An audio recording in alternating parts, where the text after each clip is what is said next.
કહી, વિવિધ અવતારો વિશેની કથા કહી, સનત કુમારોથી લઈને કલ્કી સુધીનું વર્ણન કર્યું. પરમાત્માના 24 અવતાર છે એની ચર્ચા કરવામાં આવી. અવતૃ ધાતુ પરથી અવતાર શબ્દ બને છે. ઉપરથી નીચે આવવું એ જ છે અવતાર.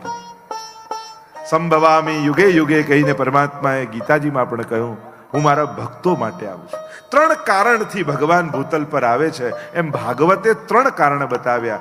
એક, ભગવાન ભૂતલ પર શેના માટે આવે છે? તો પહેલું કારણ છે આ પૃથ્વીની રક્ષા માટે, ભૂમિના દુઃખને નિવૃત્ત કરવા માટે. બીજું, ભગવાનના ભૂતલ પર આવવાનું કારણ છે ગાય. ગાય જ્યારે દુઃખી થાય છે ત્યારે ભગવાન ભૂતલ પર આવે છે. અને ત્રીજું કારણ ભગવાનનું ભૂતલ પર આવવાનું છે એમના ભક્તો. ભક્ત જ્યારે દુઃખી હોય ત્યારે ભગવાન ભૂતલ પર આવે છે. તો 24 અવતારોની કથા કહી, કહ્યું એ તે ચાંસ કલા પુંસ કૃષ્ણસ્તુ ભગવાન સ્વયં.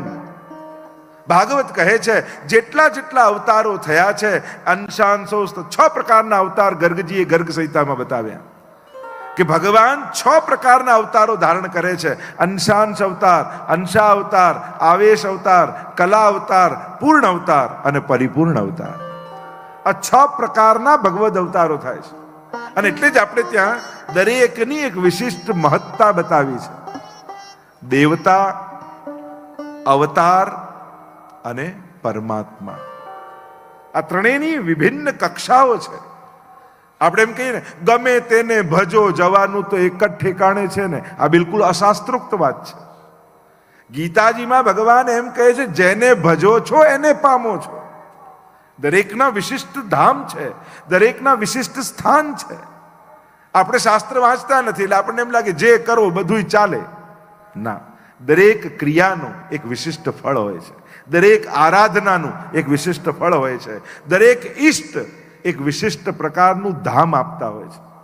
દરેકની મહત્તા બતાવી છે. એટલે અહીંયા સમજાવ્યું દેવતા પદ, અવતાર અને અવતારી પરમાત્મા કે જે આ વિભિન્ન અવતારોને લઈને આવે છે. આગળ જેમ ચર્ચા નીકળશે એમ આગળ કરીશું. આ 24 પ્રકારના પ્રભુના અવતારો છે એની ચર્ચા કરી. આગળ 4 પ્રકારના અન્ય પ્રશ્નો સૌનકાદિ ઋષિઓએ પૂછ્યા.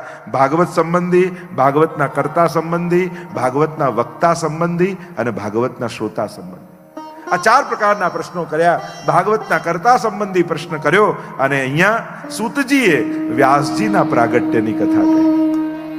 વર્ણન કરતા બોલ્યા, વર્તમાન ચતુર્યુગીના 3જા યુગ દ્વાપરમાં મહર્ષિ પરાશરને ત્યાં સત્યવતીના ગર્ભથી ભગવાનના જ્ઞાન અવતાર, બોલો વ્યાસ ભગવાન કી જય, વ્યાસ નારાયણ કી જય.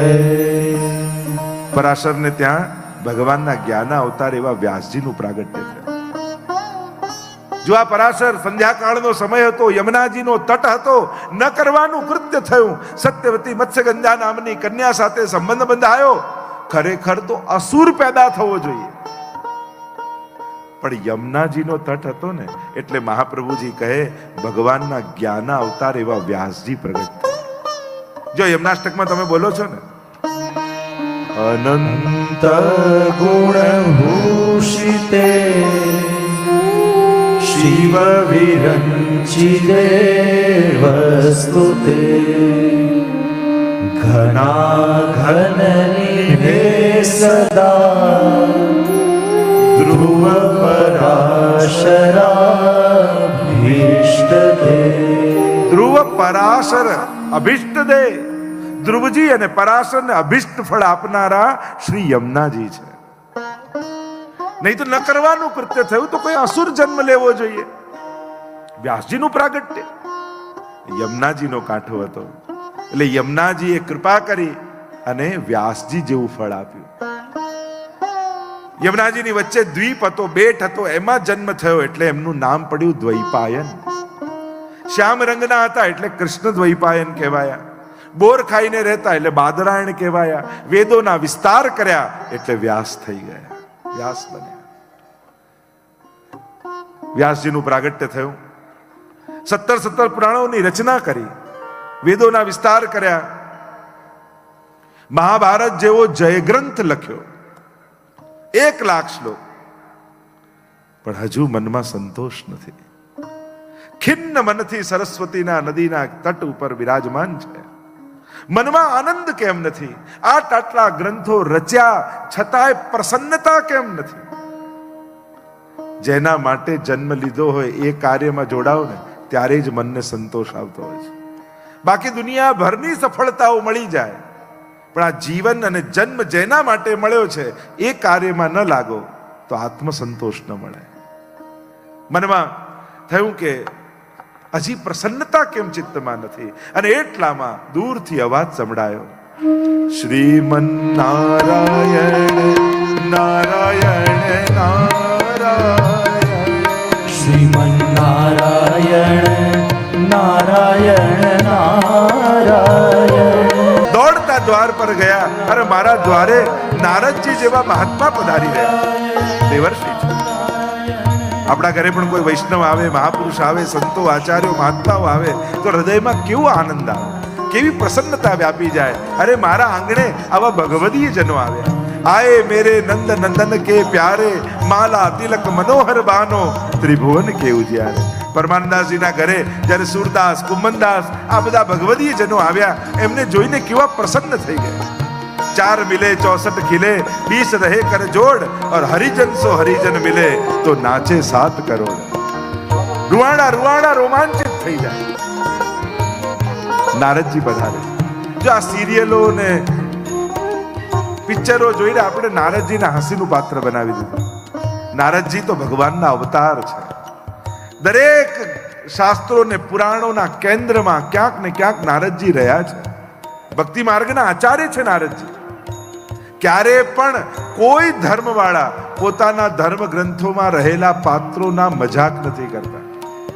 આપણે લોકો આપણા જ ધર્મ ગ્રંથોના, આપણા જ ભગવદ અવતારોના મજાક બનાવી દેતા હોઈએ. સાવચેત થવાની જરૂર છે.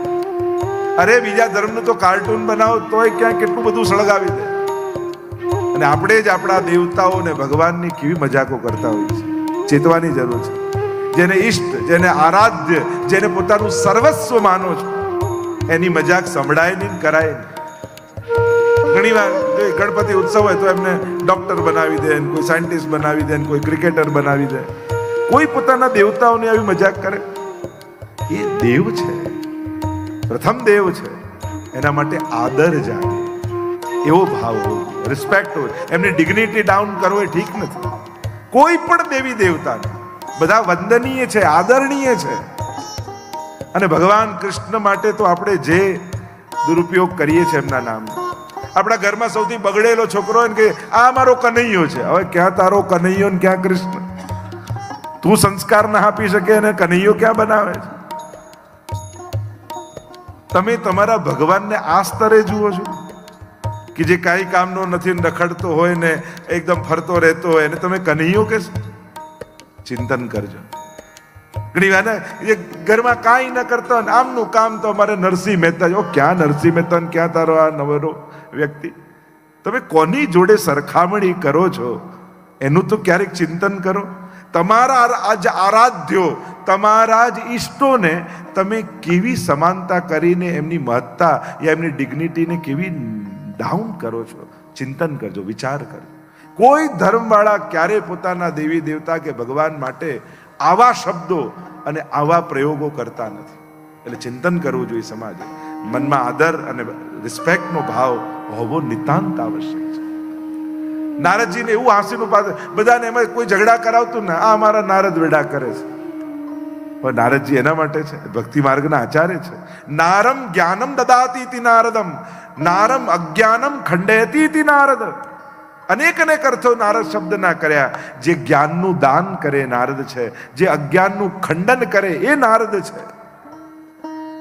દરેક ભગવાનની લીલાના કેન્દ્રમાં ક્યાંક ને ક્યાંક નારદજી રહ્યા છે. પોતે અપયશ માથે લઈને પણ ભગવાનના કાર્યો સિદ્ધ કર્યા છે. એવી ભક્તિ નારદજીની છે.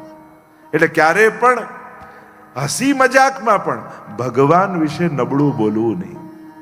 મહાપ્રભુજી 84 વૈષ્ણવની વાર્તામાં પરમાનંદાસજીની વાર્તા આવે છે. અને એમાં એક રાણીની વાર્તા આવે છે કે એક રાણી ગામમાં આવી અને કહેવા લાગી કે હું આટલા મોટા રાજ્યની રાણી, શ્રીનાથજીના દર્શન તો કરું, પણ હું કરું ત્યારે મને કોઈ બીજું ના જોઈએ અને મારું છત્ર, ચમર, ચાદર આ બધું ઓઢીને શ્રીનાથજીના દર્શન કરું.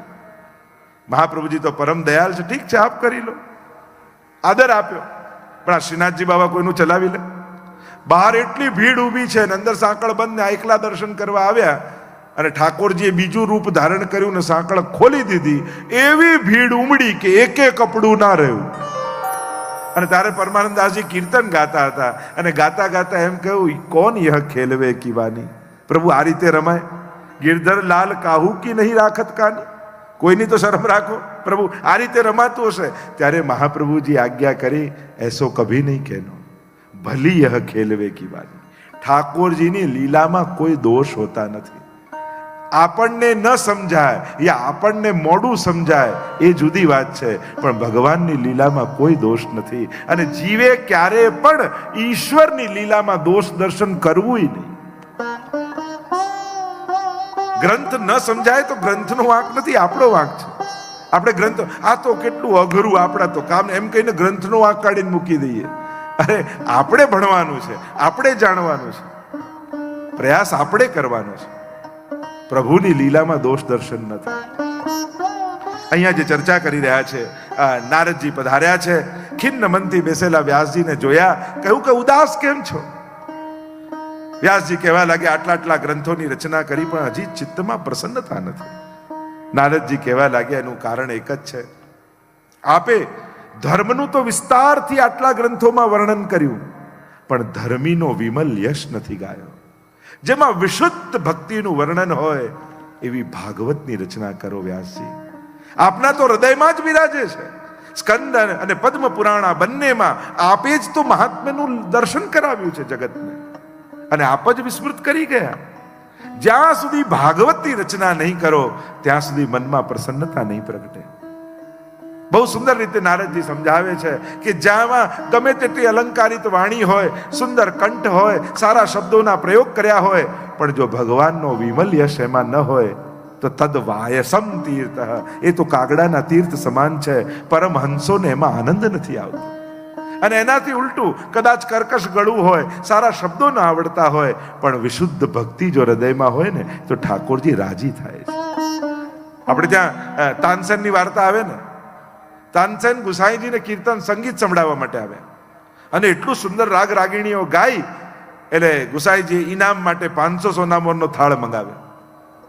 પણ એ 500 સોનામોરની ઉપર એક કોડી મૂકીને પછી તાનસેનને આપી. તાનસેનને આશ્ચર્ય થયું કે મહારાજ, આ 500 સોનામોર તો સમજમાં આવી, ઉપર કોડી કેમ મૂકી?